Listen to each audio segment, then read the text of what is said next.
The Alec Murdaugh double murder trial has one less alternate juror as it moved into day 12. The disbarred attorney accused of killing his wife Maggie and their youngest son Paul. When court reconvened this morning, Judge Clifton Newman announced that one of the alternate jurors had to go to the emergency room this morning. Right now, you're getting a live look inside of the courtroom as testimony continues. Now, the judge did not say what the medical nature of that juror's emergency was, but he did say that the trial would not be delayed.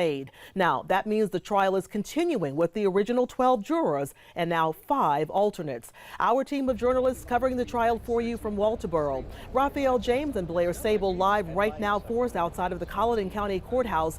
Raphael, I understand before the testimony can move forward, the defense had some concerns about evidence from yesterday.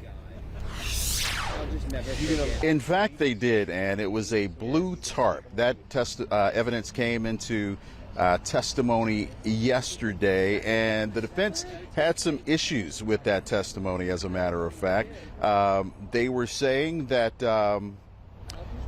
pardon me, they were saying there was a lot of confusion about it, and as you can see, it was a blue raincoat and a blue tarp. They're side by side, and they say that the lady who testified yesterday, her caregiver, Alec Murdaugh's mother's caregiver, says she saw Alec come in with a blue tarp a few days after the murder, but that it was balled up under his arms. The defense tried to argue that any further testimony about that would be irrelevant since the state can't prove that it was in fact a raincoat. The judge disagreed, and that raincoat, by the way, did test positive for gunshot residue, which the state says was found on the inside of that court. The judge will allow that to continue to be a part of evidence.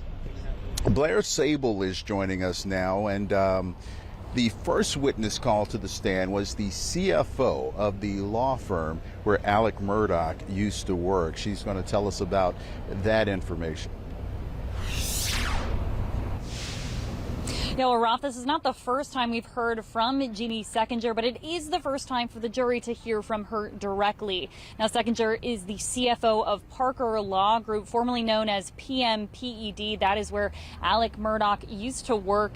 The state once again had her detail check by check the money that Murdaugh allegedly took from the firm and put into an account named Forge to mimic Forge Consulting, which was used by his law firm to hold on to settlement money until disbursement. Now, in all, she said that Murdaugh was able to take almost $3 million.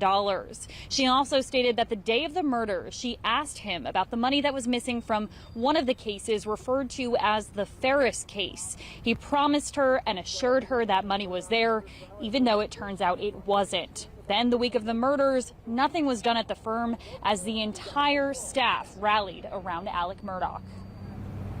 We knew he was taking pills.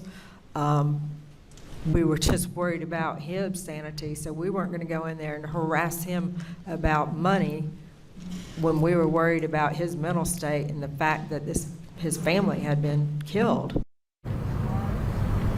Well, that first part that she mentioned, the pills, we did not hear that from her first testimony. It alludes to Murdaugh's drug addiction, and that came up several times during his bond hearings and some pretrial matters, but has only been mentioned every so often during this trial here. Seckinger also testified about a company-wide meeting that was held at Lee Copeland's house just before Labor Day weekend. It was at that meeting that they decided they were going to go ahead to force Murdaugh to resign from his job. Now, that happens just shortly before what investigators call a suicide for hire plot to get insurance money for his eldest son, Buster. Curtis Eddie Smith, the man who is implicated in that scheme alongside Murdaugh for shooting Murdaugh, could be taking the stand in this trial very soon. Roth? From his own family at that point. Today, though, the first time the jury got a chance to hear it all, one by one, in great detail. All right, Blair, thank you very much. And an update, we want to let you know an update from the jury pool.